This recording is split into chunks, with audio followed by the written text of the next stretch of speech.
ስራችሁ፣ ቤተሰቦቻችሁ፣ ቢዝነሳችሁ፣ ጓደኞቻችሁ፣ ህይወታችሁ ባንድም በሌላ መልኩ ትራምፕ ሰሞኑን ከወሰኑት የአሜሪካ የስደተኞች ውሳኔ ጋር ይገናኛል ብላችሁ የምታስቡ መላው ኢትዮጵያውያንና ኤርትራውያን ይህ ዜና ለናንተ ነው። እንደምን አላችሁ? እንደምን ቆያችሁ? በዚህ የዜና እወጃችን 3 መሰረታዊ ነጥቦችን አንኳሮችን ቀድመን እንንገራችሁ። በትውልድ ሶማሊያዊ የሆነችው ኢልሃም ዑመር ወደ ሀገሯ ዲፖርት ልትደረግ እንደሆነ የተከሰሰችበት ወንጀልም ወንድሟን አግብታ ቪዛ አግኝታ ከሚለው ሌላ አዲስ ወንጀል ትራምፕ ይፋ አድርገዋል። እንዲሁም ኢልሃም ዑመር በኢትዮጵያ ብሔራዊ ጥቅም ላይ በመሳለቅ ጭምር የኢትዮጵያን ብሔራዊ ጥቅም ተጋፍታለች ብቻ ሳይሆን ኢትዮጵያውያንን ቃል በቃል በግልጽ ሰድባናለች፣ አሹፋብናለች፣ ቀልዳብናለች። በቪዲዮ በድምጽ በማስረጃ ለአድማጮቻችን እናቀርባለን። በዚህ ዙሪያ ሶማሌዎች እንዳጠቃላይ እንደ ማህበረሰብ አይደለም ይህ መረጃ የምናቀርበው፣ ቅር እንዳይላችሁ ስለ ፖለቲከኛዋ ኢልሃም ዑመርን ብቻ የተመለከተና ስለ ኢትዮጵያ ያላትን የተዛባ አመለካከት ነው የምናቀርበው። ሁለተኛው መረጃችን ፕሬስ ሴክሬታሪ ካሮላይን ሊቪት ምሽት ላይ በሰጠችው ማብራሪያ ስለ ዲናቹራላይዜሽን፣ ስለ ቲፒኤስ፣ ስለ አሳይለም፣ ስለ ዲፖርቴሽን እና የመሳሰሉትን መረጃዎች የሚመለከታቸውን ሀገራት በግልጽ አስቀምጣለች። የኢትዮጵያን ስም ጠርታ ይሆን? ምን አዲስ ነገር ተናግራ ይሆን?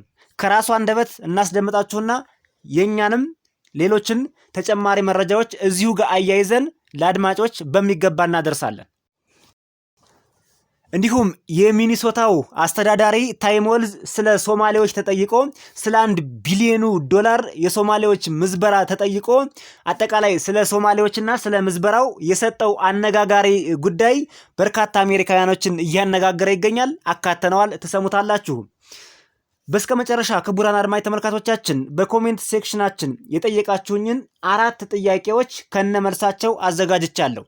በግሪን ካርድ ወደ አሜሪካ መሄድና መመለስ እንችላለን ወይ? ከኢትዮጵያ ወደ አሜሪካ፣ ከአሜሪካ ወደ ኢትዮጵያ ወይም ወደ ሌላ ሀገር ግሪን ካርድ ከያዝን በኋላ እንደፈለግን መንቀሳቀስ እንችላለን ወይ? መልሱን እናስቀምጣለን።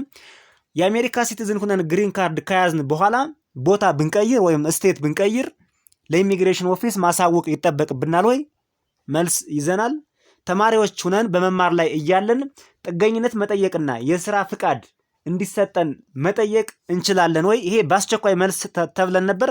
ከጥያቄው ኮምፕሌክስ ከመሆኑ አንጻር ትንሽ ዘጌት ያለ ቢመስልም በዚህ አካተነዋል። ሌላም 4ኛ ጥያቄ ተጠይቀናል። የሁሉንም መልሶች ከቪዲዮ መጨረሻ ትሰሙታላችሁ። ወደ መረጃው እንሂድ። የዩቲዩብ ቻናሉን ግን ሰብስክራይብ አታደርጉም ተብሏል። ሰብስክራይብ አድርጉ። እንዲሁም ጆይን በማድረግ ሰፖርት It is really a sad day in America. We are witnessing a constitutional crisis. We talked about Trump wanting to be a dictator on day 1, and here we are. This is what the beginning of dictatorship looks like. When you gut the Constitution and you install yourself as the sole power, that is how dictators are made.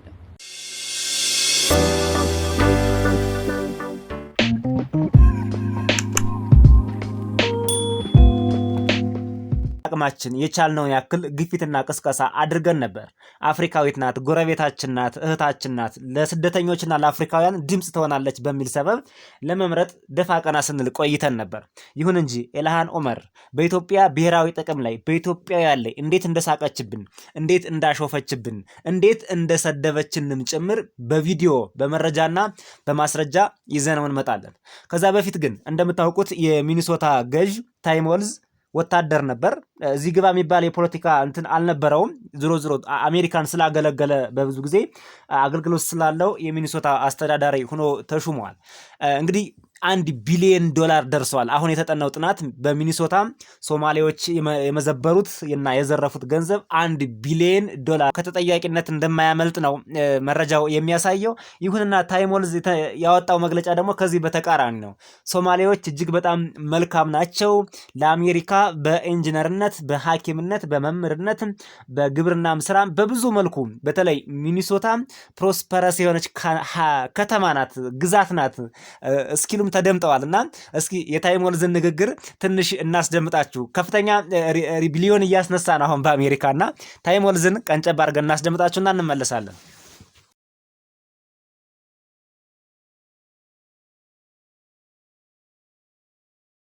Somalian pirates robbed us for $1 billion. According to a new bombshell report from the New York Times, Somalian migrants in Minnesota have defrauded nearly $1 billion.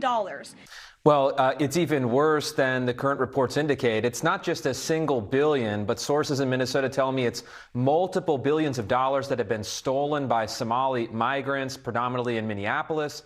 They were doing things like faking autism diagnoses, faking autism treatment plans, opening up fraudulent autism centers, and then bilking hundreds of millions of dollars from taxpayers. This is the biggest systematic fraud scandal, and it's not just a few isolated individuals. I think we're looking at hundreds of Somali families and really widespread recognition within the Somali community. Look, Donald Trump insulting me is a badge of honor for me, but I think we all know, both as an educator for a couple decades and as a parent, using that term is just so damaging. It's hurtful. We have fought 3 decades to get this out of our schools. Kids know better than to use it. But look, this is what Donald Trump has done. He's normalized this type of hateful behavior and this type of language. And mainly, look, at first, I think it's just because he's not a good human being. But secondly, to distract from his incompetency. We know we just came through a Thanksgiving where prices are up. We know people are concerned about heating their homes as we're experiencing blizzards out here at the same time he's cutting those programs. So, look, we cannot allow this to be normalized. The people who, Trump is, like this is language police, you guys are woke. Many times it's just about being decent to people and making them feel included. You can use that word, sure, you can use that language, but you shouldn't.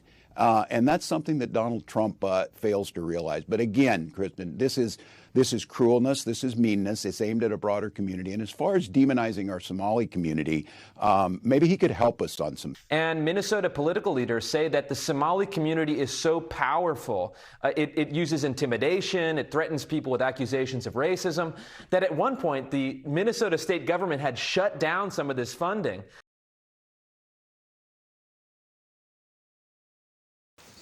ትራምፕ እንግዲህ ታይሞልዝን በቀጥታ ነው የነገሩት። ታይሞልዝ ሚኒሶታን የሶማሌዎች መፈንጫ አድርጓታል። የሶማሌዎች ጋንጊስተሮች እየተንቀሳቀሱ መዝረፋቸውን ቀጥለዋል። አሜሪካውያኖች እነሱን ፈርተው በራቸውን ቆልፈው ቁጭ ብለዋል። ታይሞልዝ ምንም እየሰራ አይደለም። ወይ ፈርቷል፣ ወይ he is incompetence፣ ወይ ሁለቱንም ነው እንግዲህ ትራምፕ የሚሉት። ታይሞልዝ ደግሞ እየተናገረ የሚገኘው ወንጀለኞች ብቻ በህግ ቁጥጥር ስር ይዋሉ፣ ይጠየቁ፣ ሁሉንም በማስ መወንጀሉ አይጠቅምም። ለአሜሪካ ያገለገሉ ኢንጂነሮች አሉ፣ ነርሶች አሉ፣ ሐኪሞች አሉ፣ መምህራን አሉ፣ ሚኒሶታ ውስጥ ኢኖሰንት የሆኑ ዜጎች አሉ። ሁሉንም በጅምላ መፈረድ የለበትም ነው የታይሞልዝ ኮንሴፕት። አክቹዋሊ ብዙዎቻችን የሚያስማማ ፖይንት አለው። እንደ ማይግራንት እንደ ስደተኞች አንድ ግለሰብ ባጠፋው በጅምላ በማስ የሚፈረጅበት አግባብ ትክክል አይደለም። እኛ እንደ ፖለቲሽያን ክሪቲሳይዝ እያደረግን ያለነው ኢልሃን ኦመርን በተለይ ከኢትዮጵያ ብሔራዊ ጥቅም ጎን አለመቆሟ ጋር ተያይዞና ወንጀሉ ጋር ተሳትፋለች ተብሎ ሪከርድ ስለመጣባት ነው እንጂ ዘሆል የሶማሌ ኮሚኒቲን ጀጅ ማድረግ አይቻልም። ኢኖሰንት የሆኑ አሉ፣ ማይግራንት ናቸው እንደኛ፣ ዛር አፍሪካንስ፣ ዛር ብራዘርስ። ሶ ታይሞልዝ ያጋራው መረጃ ወይም የተናገረው የሚያራምደው አቋም በማስ እንደዚህ መሆን የለበትም ነው። ይሄ ትክክል ነው። ነግለኔ ማለት ያስፈልጋል። አንድ ኢትዮጵያዊ ብድግ ብሎ አሜሪካን ሀገር ክራይም ቢሰራ ዘሆል ኢትዮጵያውያን ጀጅ መደረግ የለብንም። ይሄን ፖይንት ካሁኑ ማራመድ ይጠበቅብናል ማለት ነው። ምክንያቱም ነገም እኛን በዚህ መልክ ነው የትራምፕ እንደምሰማቸው ትንሽ ሬሲዝም በጣም ያጠነከሩ ነው። ጥሩ ጎን አላቸው። ነገር ግን በአንድ ሳይድ ይሄ ዘረኝነትን አጠንክረው የሚሄዱበት ነገር አደጋ አለው። እስፔሻሊ ከነጭነት ጋር በተያያዘ ያለው አብዛኛዎቹ ሌሎቹን እንደማይችሉ ሪታርድድ እንደሆኑ ለአሜሪካ እንደማይጠቅሙ የሚያስቡት አሉ። ከአፍጋኒስታኖችም ውስጥ ከሶማሌዎችም ውስጥ ለአሜሪካ የሚጠቅም ዜጋ ይኖራል። ምንም ጥያቄ የለው። ሁሉም ማለት አይቻልም። ወንጀለኞቹን ለይቶ በመቅጣት ማህበረሰቡን በማስተማር መቀየሩ የተሻለ ይሆናል። የሚወስዱት ድምዳሜ ለኢትዮጵያውያንም ስጋት ስላለው በሆነ አቅጣጫ ላይ ስጋት አለው። እንደዚህ ብሎ ጠቅለል ያለ ድምዳሜ መስጠት ትንሽ ስጋት ስላለው ነው። ይሁንና እስካሁን ኢትዮጵያ በትራምፕ ዘንድ ኢትዮጵያውያን ሪታርደር ናቸው፣ ወንጀለኛ ናቸው፣ ዘራፊ ናቸው ተብለን በትራምፕ አፍ እስካሁን አልተነካንም። ፈጣሪ ይመስገን። ወደፊትም ይጠብቀን ነው የሚባለው። ቀጥለናል መረጃዎቻችን ክቡራን አድማጭ ተመልካቾቻችን። ሌላው ብዙዎቻችን አሁንም ድረስ ስጋት አለብን። ዳርዳር እያለ ነው የስደተኞች ነገር ዳርዳር እያለ ነው። ሶማሊያን ነክተዋል፣ ኤርትራን ነክተዋል እንደዚህ። ስለዚህም እኛም ነገ የጥቃቱ ሰለባ መሆናችን አይቀርም፣ የጊዜ ጉዳይ ነው፣ ከነገ በኋላ ይመጣል የሚባለው ይሄ ፍርሃት በዚህ ደረጃም ፎር ዘ ፊቸር በዚህ ደረጃ መፍራት በራሱ ፍርሃት በራሱ እና ውስጣችን እንደዚህ አይነት ሀሳብ እንዲሰርጽ ማድረጉ ራሱ ጥሩ ስነ ልቦና አይፈጥርም። በኢትዮጵያ ያለ እስካሁን ምንም አልተባልንም፣ ነገም አንባልም፣ ወደፊትም አንባልም። ኳሊቲ ያለን ማህበረሰቦች ነን። የአሜሪካን ሕግ ስርዓት አክብረን እንኖራለን። ለአሜሪካም እድገት እንሰራለን። አሜሪካን እስካለን ድረስ ማለት ነው። አሜሪካን እስካለን ድረስ ኢትዮጵያዊነታችንም አንረሳም። የኢትዮጵያን እድገት ሰላምና ብልጽግናም እንመኛለን፣ እንደግፋለን፣ እናግዛለን። አሜሪካን ሀገር የምናገኘውን እውቀት፣ ክህሎት በሆነ አጋጣሚ ወደ ሀገራችን ከተመለስን ለሀገራችን እንሰራለን። አሜሪካን ሀገርም ሁነን ኢትዮጵያን እንደግፋለን። ስለዚህ የአሜሪካ ዜጋ መሆናችን ኢትዮጵያዊነታችን አያስረሳንም። ኢትዮጵያዊ መሆናችን ለአሜሪካ የምናደርገውን ኮንትሪቢዩሽን አይቀንሰውም። በዚህ ነው የምንተማመነው። በዚህ እንተማመናለን እኛ ኢትዮጵያውያን ማለት ነው። ስለዚህ ካፔብል ነን፣ ኮምፒተንት ነን። እስካሁን በትራምፕም በሌሎችም ስማችን አልተነሳም። እስኪ የትራምፕን ፕሬስ ሴክሬታሪ የሆነችውን ካሮላይን ሊቪትን እንስማት እስቲ። ካሮላይን ምን ትላለች? ኢትዮጵያን ስም ጠርታለች። ስለ ዲፖርቴሽን ተናግራለች። ስለ ዲናቹራላይዜሽን ተናግራለች። ስለ አሳይለም ተናግራለች። ስለ ቲፒኤስ ተናግራለች። ለተወሰነች ደቂቃ ካሮላይንን እናዳምጣትና እንመለስ።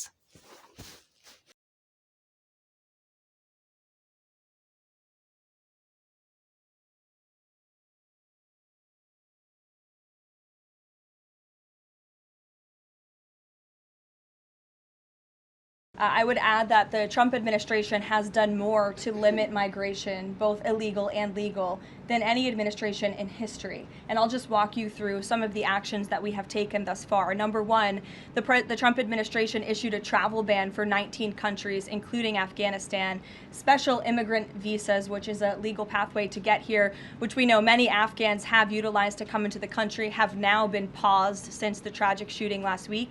Refugee admissions were suspended for Afghans from this administration on day one, and refugee admissions into the country right now are essentially at zero, with the exception of Afrikaners fleeing persecution in South Africa. The State Department has also heightened their scrutiny and vetting of all visas and have revoked visas, as you know, for those who do not align with our country's national interests. The Secretary of State has the right to do that, and we've taken unprecedented action to do just that. We are also now pausing all asylum adjudications for additional vetting as well. And so additional actions I don't have to read out for you today, but I would just remark that the President has made tremendous progress on this front. And it's why it's so crucial that we not only secure the borders, which the President did in record time. We have zero illegal aliens entering into the country month after month, but we also are taking a look at those who are already in the interior of our country and removing them if they are here illegally, and also taking a look at these visas. Again, having a visa in the United States is not a right, it is a privilege. And the Secretary of State, if you are deemed contrary to our country's foreign national interests, has the right to revoke that privilege. ፕሬስ ሴክሬታሪዋ ካሮላይን ሊቪት እንደተናገረችው ትኩረት የተደረገው አፍጋኒስታን፣ ሶማሌና ቬንዙዌላዎችን ላይ ነው። እነዚህ ጋር ነው ትኩረት የተደረገው። የነዚህ ሙሉ በሙሉ የቪዛ ፕሮሰስ ቆሟል፣ አሳይለም ቆሟል፣ ቲፒኤስ ቆሟል፣ ግሪን ካርዳቸው እየተፈተሸ ዲፖርቴሽን ተጀምሯል። ባይዛው ዲፖርት ማድረግ ተጀምሯል። አሁን ኢልሃን ኡመር በጣም ሾክ እያደረገች ነው። ባይዛው በጣም ደንግጣለች። እዚህ ደረጃ የሚደረስ አልመሰላትም። እሷ ቲንክ እያደረገች ያለው የኮንግረስ አባል በመሆኗ በመመረጧ በፊት በባይደን ጊዜ ፖዚሽን ስለነበራት እሱ ነው እያሰበች ያለችው። አሁን አሜሪካኖች ተቀይረዋል። በነገራችን ላይ ለዲሞክራቶችም ቢሆን ይሄ መቼም ተሄዶ ዘረኝነት እኮ አይቀርም ጋይስ። ኔቸር ስለሆነ ባይኔ ሚንስ ሰው ወደ ወገኑ ማድላቱ አይቀርምና ይሄ ኔቸር ነው። ዲሞክራሲ እያልን ብናለባብሰው የማይቀር ፋክት ነውና ትራምፕንም የሰጋናቸው ሂደው የነጮችን የበላይነት የአሜሪካን የበላይነት በሚል ሌሎችን ሀገሮች እኛን ኢትዮጵያውያንም ጨምሮ እንትን እንዳይሉን ስጋት ሚኒማል ነው ባይዘው ኢትስ ሚኒማል ብዙ ሪስክ የሚሆን አይደለም። ስጋቱ አለን ግን ኢት ሜይ ኖት ቢ ሪል ምንም እውነት የሚሆንበት መንገድ አይኖርም ነው። ዝሮ እንግዲህ ፕሬስ ሴክሬታሪዋ የተናገረችው አገሮችን ለይታ ተናግራለች። እዚህ ሀገር ውስጥ የኢትዮጵያ ስም አልተጠራም። ኢትዮጵያውያን አሁን ባለንበት ሁኔታ አሜሪካን ሀገር ሴፍ ነን። ብቻ ወንጀል እንዳንሰራ፣ ግጭት እንዳንፈጥር እንጠንቀቅ። በተለይ ቲፒኤስ ውስጥ ያላችሁ ግለሰቦች ቲፒኤስ ላይ ያላችሁ ግለሰቦች የቲፒኤስ ጊዜያችሁ በቲፒኤስ በተሰጠቻችሁ ጊዜ ውስጥ ምንም አይነት ክራይም እንዳሰሩ ስታሽከረከሩ ምንም ሪከርድ እንዳይኖርባችሁ። አሜሪካን ሀገር ማሽከርከሩ ራሱ በጣም ሪከርዱ ኤሌክትሮኒክ ስለሆነ መረጃችሁ በቀላሉ ነው ካሻራችሁ ጋር የሚወጣው። ስናሽከረክር እንጠንቀቅ። ምንም አይነት የወንጀል ክራይም በሚባል ነገር ውስጥ እንዳንሳተፍ ራሳችን ንጹህ እናድርግ። ይሄ በየትኛውም ሀገር ብንኖር የሚያኮራን ነው። ወደ ኢትዮጵያ ወደ ሀገራችን ብንሄድ የሚያኮራን ተግባር ነው። ስራና ስራችን ብቻ እምነታችንና ሃይማኖታችን እንደየእምነታችን ሃይማኖታችን ብቻ አጥብቀን ስራችን አጥብቀን መቀጠል፣ በዚህ እንተማመን። ከዚህ ውጭ አሁን ያለው ሁኔታ ምንም ለኢትዮጵያውያን የሚያሰጋ ነገር አልተነገረም፣ የተዘጋ ነገርም የለም። ይሄን ለማረጋገጥ ችለናል። እንግዲህ አንዳንድ እንቅስቃሴዎች ካሉ ሁሉንም ስቴቶች ተንቀሳቅሰን መረጃውን በእርግጥ ማግኘት ይከብዳል። በቻልነው መጠን መረጃዎችን አግኝተናል። ኤምባሲም ድረስ መረጃዎችን አግኝተናል። ሁኖም ግን በእናንተ በኩል ደግሞ ኢትዮጵያውያኖች ላይ የሚደርስ ነገር ካለ ጥቆማውን በኮሜንት ሴክሽናችን አቅርቡልን። ኢትዮጵያውያኖች ላይ የሚደርስ አላግባብ ማንገላታት፣ አላግባብ የሆነ ግልምጫ ወይም ደግሞ ንቀት ወይም ደግሞ የዲፖርቴሽን አይነት ነገሮች እንደዚህ እንቅስቃሴዎች ካሉ አሳውቁን ኮሜንት ላይ። እኛም ወደ ኤምባሲን ኮንታክት እናደርጋለን። በቻልነው መጠን ለሌሎች አካላትም መረጃውን እናደርሳለን። እዚሁ ጋር ተያይዞ የጠየቃችሁኝ ጥያቄ አለ በኮሜንት ላይ ወደ 4-5 የሚደርሱ ጥያቄዎች ለእያንዳንዱ በማስታወሻ ተይዟል። ለሁላችሁም መልስ ሰጣለሁ። በትዕግስት ጠብቁኝ። ወደ ቀጣዩ መረጃ ሳልፍ እንግዲህ ኢልሃን ኦመር እንደሚታወቀው አሜሪካም መረጃውን አውጥቶባታል። አሜሪካኖች በትራምፕ በደህንነቶች ተጣርቶ የደረሰ መረጃ ነው። ኢልሃን ኦመር ወደ አሜሪካ ስትሄድ ወንድሟን አግብታ ነው ሄደችው ነው ያወጡት መረጃ የሚለው። ወንድሟን አግብታ ሄዳለች። ይሄ ደግሞ በሃይማኖቷ ወይም ደግሞ በሶማሌዎች ዘንድ ወንድምን ማግባት ተፈቅዶ ሳይሆን አሜሪካን ለመግባት የተጠቀመችበት ሲስተም ነው። ፌክ ነው፣ ያስቀጣል ነው። ይሄን ሪከርድ ይዘውባታል። ይሄን ማምለጥ ትችላለች ወይ? መከራከር ትችላለች ወይ? እንግዲህ ለሷን ተው። ይሄን ለሷ ነው የምንተወው። እንዲሁም 1 ቢሊዮን ደርሷል። አሁን ሚኒሶታ የተመዘበረው ገንዘብ በፍራውድም በምንም ተብሎ 1 ሚሊዮን ደርሷል። እዚህ ጋር እጇ ኢልሃን ኦመር አለችበት ነው። በተለይ በኮቪድ ጊዜ ነው የምትለው ካሮላይንን ሰምታችኋት ከሆነ ፕሬስ ሴክሬታሪዋ በኮቪድ ጊዜ ለህፃናት ተብሎ ለምግብ እየተባለ የተዋጣውን በዶኔሽን ያለውን ገንዘብ ለህፃናት ሳይደርስ ሶማሌዎች ቅንጡ መኪና በመግዛት እንዲሁም ለአልሻባብ ገንዘባቸውን ወደ ሶማሊያ በመላክ ብሎም አሁን ሶማሊያ ውስጥ እዚህ ሚኒሶታ ውስጥ ጋንጊስተሮች የሶማሌ ጋንጊስተሮች አሜሪካውያኖችን እየቀሙ አሜሪካውያኖች ቤት ዘግተው ቁጭ ብለዋል አይነት ነው የተነሳው ሴናሪዮ። በእርግጥ አሜሪካን ሀገር ውስጥ እውነት እንነጋገር ከተባለ እውነትን እውነት ነው የምንለው፣ ሐሰትን ደግሞ ሐሰት ነው የምንለው። ወይም ደግሞ ያላግባብ የሆነ ቲፎዞን ሰፖርት አናረግም፣ አግባብነት ያለውን ደግሞ ክሪቲሳይዝ እናደርጋለን ለማለት ነው። አሜሪካን ሀገር ውስጥ ዘራፊዎች፣ ወንበዴዎች እውነት ዲያስፖራዎች ነው የሚበዙት ወይስ ሆም ግራውንድ ናቸው ወይስ ዶሜስቲኮቹ ናቸው? ይሄን በግልጽ መነጋገር ያስፈልጋል። ያው ፎሪን የሆነ ወይም ደግሞ ስደተኛ ይታወቃል። አንድም ሰው ቢሆን ወንጀል ከሰራ ዘሆል ነው። ኢትዮጵያ ውስጥ አሁን ቻይናውያን በቅርቡ ደቡብ ክልል ውስጥ ሐዋሳ አካባቢ የሆነ ወንጀል ፈጸሙ። ብዙዎቻችን ጀጅ ያደረግናቸው ሁሉንም ቻይናዎች አይነት ነገር ነው። ሴንስ የሚደረገው እንደዛ ነው። ያው ስደተኛም አይደለ ምን ይደረጋል እንግዲህ አንድ ሰው ስደተኛ ከሆነ ስደተኝነቱን አምኖ ራሱን ለውጦ ወደ ሀገሩ ተመልሶ ስደተኛ አለመሆኑን ማረጋገጥ ነው እንጂ የሰው ሀገር ቁጭ ብሎ እንደ ኢልሃን ኦመር አይነት ሪያክሽኖች ሶማሌዎችን ጎድቷል። ባይዘው የሷ ኢትዮጵያውያንም እንዳይጎዳ አላስፈላጊ የሆነ ፕራውድ አላስፈላጊ የሆነ ጉልበተኝነት አይጠቅምም። ዝሮ ዝሮ አሜሪካን ሀገር ውስጥ ጋንግስተሮች መኪና የሚሰብሩ የዶክተር ወዳጀነህ መኪና ዲሲ ላይ ነው የተሰበረችው አይደል እንዴ? ዲሲ ላይ ነው የተሰበረችው። ምንም የሚያጠራጥር ነገር የለውም። የዶክተር ወዳጀነህ መኪና የሰበረው ሶማሌዎች ናቸው መቼም እንዳልሆነ መረጃው ስላለን ማለት ነው። የሚበዙት ሆንግራውን የሆኑ ሌቦች ናቸው። ሊንክ አላቸው።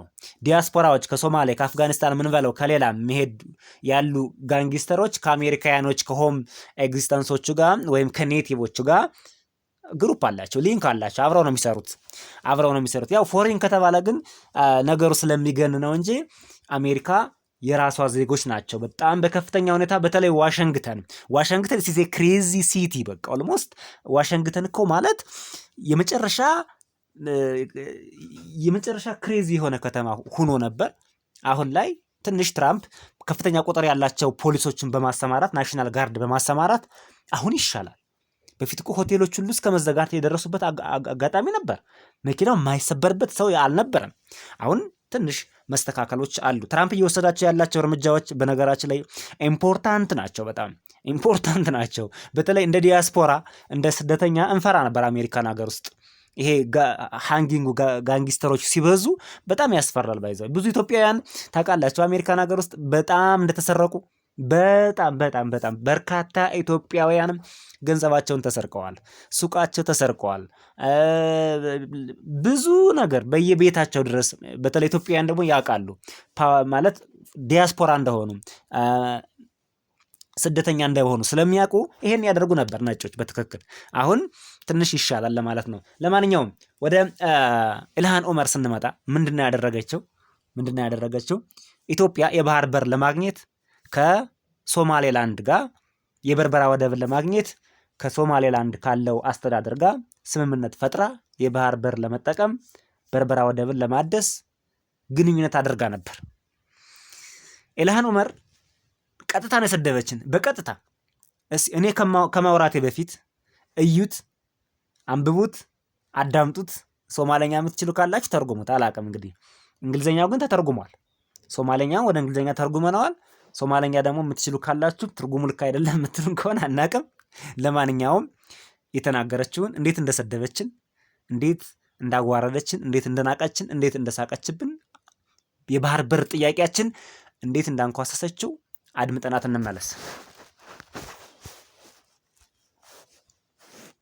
madaxweyne xasan shiikhna waxaan leeyahay waan kugu faraxsannahay shaqada fiican aad qabatay in dadka Soomaaliya iyo dadka meel kasta ku nool aad dareensiisay si kasta anaga aan u dhibannahay Soomaali hadii aan nahay waxaan nahay dad karti leh, dad wadankooda aqoonsan, dad wadankoodii aan wiligood danger laga gelin karin. marka waxaan reer Minnesota iyo Soomaalida meel kasta ku nool adeerkaya hadda mar dhow ka hadlaayay idinkaga hambalyeynaya sida aad iskugu wada duuban tihiin, sida aad kulligiin u garab istaagteen madaxweynaheena because wuu u baahan yahay in kulligeen aan garab istaagno. Soomaaliya waa Soomaaliya waa hal walaalaan wada nahay, dhulkeena lagama kala qaybsanaayo, dhulal baa naga maqan aan raadsanaynaa insha Allah marna maalinta, laakiin inta aan haysana hadda ይሄን ነው ኢልሃን የተናገረችው። የኢትዮጵያን የባህር በር ጥያቄ ወደ ሌላ መልክ በመቀየር ኢትዮጵያ ስቶልን ዋተር የሚለው ውሃ ሰርቀናለች አይደለም ኮንሴፕቱ፣ የባህር በሩን ነው። የባህር በሩን መሬት ይወስዱብናል ወይም ደግሞ ወደብ ይወስዱብናል ነው እንጂ አንዳንድ ሰዎች በሌላ ሴንስ አርጋችሁት ኮሜንት ላይ ጽፋችሁልኛል። ምንድነው ያላችሁት? እንዴ ከመቼ ጊዜ ጀምሮ ነው ከሶማሌ ውሃ ወደ ኢትዮጵያ የሚመጣው አይነት ሴንስ ብላችኋል። እንደዛ አይደለም ጨዋታው። ወደቡ ላይ ነው ኢሚዲየትሊ ነው አክት ያደረገችው። የወደብ ጥያቄያችን ላይ ነው። ኢትዮጵያ ለሶማሌላንድ እውቅና ሰጠች ብለው ያልሆነ እንትን ውስጥ ነው የገቡት።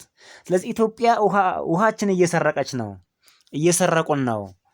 ኢትዮጵያ ጭራሽ ከሶማሌላንድ ጋር ልትስማማ በሚል ስትስቅብን አይታቸዋል፣ ስትሳለቅብን አይታቸዋል። ማናት? ኢልሃን ኡመር ናት ይሄን ያለችው። በተለይ ኮንግረስ ላይ በባይደን አስተዳደር ጊዜ ፓወር ነበራት። ያኔ ኢትዮጵያ በትግራይ ጦርነት ሰላም ማስከበር ስታካሂድ ኢትዮጵያን በመወንጀል በኢትዮጵያ ላይ ማዕቀቦች እንዲጣሉ ሁሉ ብዙ ነገር ስታደርግ ነበር። ባይዘው ብዙ ነገር ስታደርግ ነበር። የትግራይና የኢትዮጵያን ጦርነቶችን እየደገፍን አይደለም እኛ። ነገር ግን አስቡት፣ በአንድ ሀገር ውስጥ ፌዴራል መንግስት አለ፣ ሌሎች ኃይሎች አሉ። ሌሎችን ኃይሎች በትጥቅ መደገፍ ማለት ሀገራችን ወደ ችግር ትግባ ማለት ነው። ፌዴራል መንግስቱ ችግር ካለበት በፖለቲካ መጠየቅ ባለበት ይጠየቃል። ትጥቅ አንስቶ ፌዴራል መንግስቱን መዋጋት ማለት ኢትዮጵያን መዋጋት ማለት ነው። ለውጭ ኃይሎች በር የሚከፍት ነገር ስለሆነ የቲፒኤልኤፍንም የሌሎችንም ኃይሎች ትጥቅ አንስቶ መታገል ሰፖርት ማድረግ የለብንም ማለት ነው። በጊዜው በኢትዮጵያ መንግስት ላይ በኢትዮጵያ ህዝቦች ላይ ማዕቀብ አሜሪካ እንድትጥል ጄኖሳይድ እየፈጸሙ ነው ምናምን በሚል በትግራይ ላይ እንደዚህ እየፈጸሙ ነው። ትግራይ ላይ ችግር ኑሮ ሊሆን ይችላል። ትግራይ እህት ወንድሞቻችን ናቸው። ማንም የሚጠላ ኑሮ አይደለም። ነገር ግን በሰዓቱ የትግራይ ወታደሮችም ወደ ሌሎቹ የሀገሪቱ ክፍሎች ገብተው ያደረሱትን ጉዳት ሪፖርት አላደረገችም። በጣም ብዙ ክራይሲስ ተፈጽሟል። ወገንተኛ ናት ወይም ደግሞ አድሎ ሰርታለች። ወገንተኛ የሚለውን ተውና አድሎ አለባት ወይም ደግሞ ከቲፒኤልኤፍ ጋር ሊንክ ነበራት ነው። አድሎ መኖር የለበትም። ሌሎችም ኃይሎች የሚያጠፉትን ጥፋት ሪፖርት ሲደረግ ከመንግስትም ሳይድ ካለ ሪፖርት ሲደረግ ነገሮች እየጠሩ ይመጣሉ። አንዱን ወገን ደብቀን ልክ መሃዲ ሐሰን ጌታቸው ረዳ እንዳደረገው ኢንተርቪው አይነት ነገር ከሆነ ግን ለውጥ አይመጣም። ወገንተኝነቱ እንደቀጠለ ነው የሚሆነው ለማለት ነው። እሺ፣ በአሜሪካን ሀገር የምትገኙ ዲያስፖራ ኢትዮጵያውያን ጥያቄዎችን ጠይቃችሁኛል።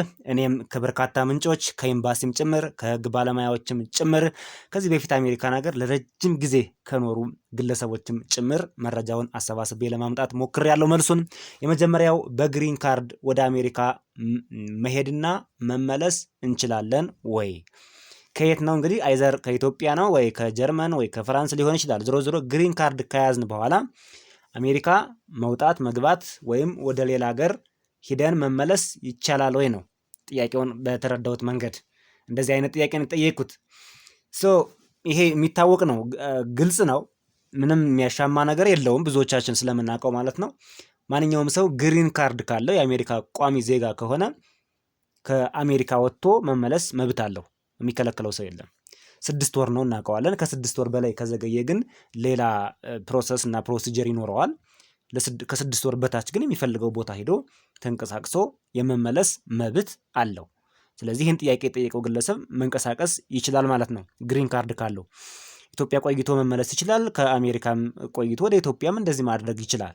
ነገር ግን ሪኮመንድ የተደረግኩት ምንድነው? አሁን ኤምባሲም ሌሎች አካባቢዎችም ሰዎች ለዚህ ጥያቄ ተጨማሪ ማብራሪያ እንዲሰጡኝ ስጠይቃቸው አሁን ጊዜው ጥሩ አይደለም፣ ነገሮች አልተረጋጉም፣ የአሜሪካን ሕጎች በተለይ ስደተኞች ላይ በየጊዜው እየተቀያየረ ነው። ስለዚህ አሁን መረጋጋት ነው የሚሻለው። አሁን መንቀዥቀዥ አያስፈልግም። አሁን ከሀገር ወደ ሀገር ማለት አያስፈልግም። ነገሮች ይረጋጉ። ህጎችም እየተቀያየሩ ነው። በተለይ ደግሞ አሁን አሮጌው ዓመት አልፎ አዲሱ ሊገባ ስለሆነ የሚወጡት ህጎች ስለማይታወቁ በዚህ ሰዓት ስቴ ካልም፣ ይሄ ጊዜ ካለፈ በኋላ ተጨማሪ የሚወጡ ህጎችን አፕዴቶችን በማየት መንቀሳቀስ ይቻላል። አሁን ባለበት ሁኔታ ላይ ግን ህጉ እንደተጠበቀ ቢሆንም መንቀሳቀስ የሚቻል ቢሆንም ግን በትዕግስት መጠበቅ ይሻላል አይነት መልስ እንድሰጥ ነው ከባለሙያዎች የተነገረኝ። የኔም ሐሳብ ጭምር ነው ይሄ። ሁለተኛው ጥያቄ የአሜሪካን ሲቲዝን ከሆን በኋላ ለኢሚግሬሽን ኦፊስ አድራሻ ለውጥ ማሳወቅ ያስፈልጋል ወይ? ይሄ አያስፈልግም።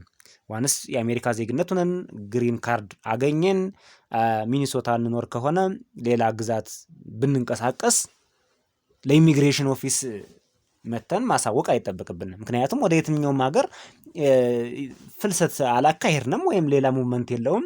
በአሜሪካን ግዛት እስካለን ጊዜ ድረስ ውስጥ እኔ በማቀው እኔም እስካሁን በገጠመኝ 1-2 ስቴቶችን ቀይሬ ያለው ለኢሚግሬሽን ኦፊስ ሪፖርት አላደረኩም።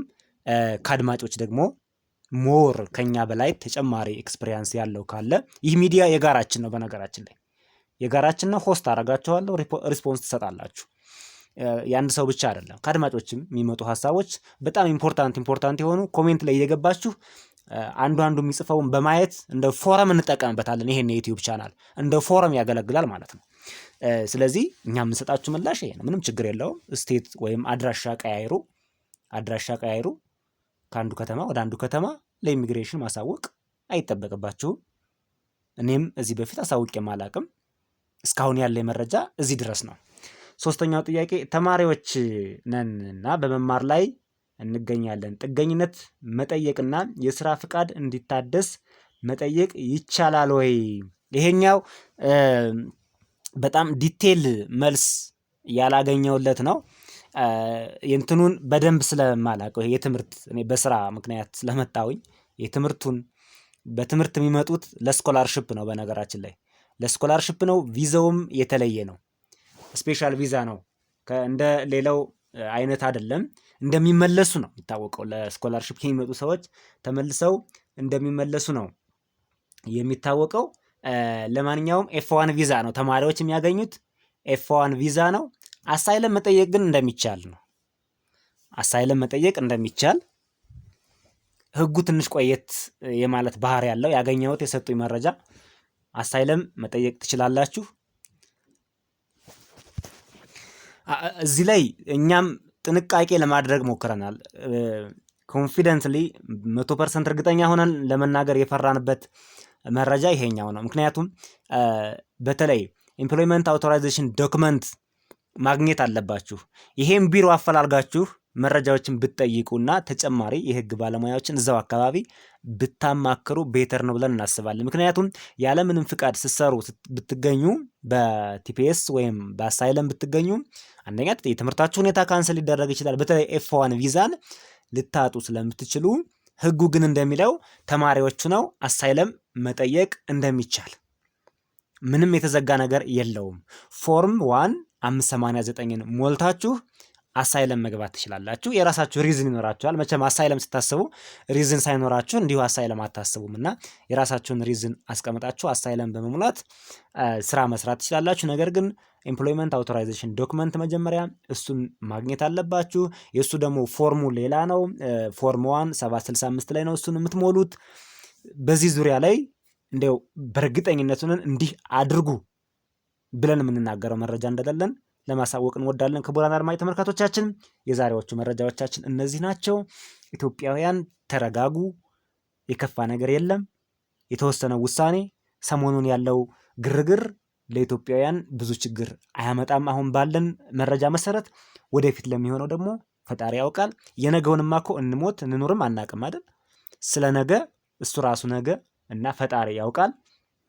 አሁን እስከዚች ሰዓት ድረስ ባለን መረጃ ኢትዮጵያውያንን ለዲፖርቴሽን የሚያሰጋ ነገር ምንም ነገር እንደሌለ ኦልሞስት ኢትዮጵያውያን ሴፍ እንደሆኑ ነው የደረሰን መረጃ።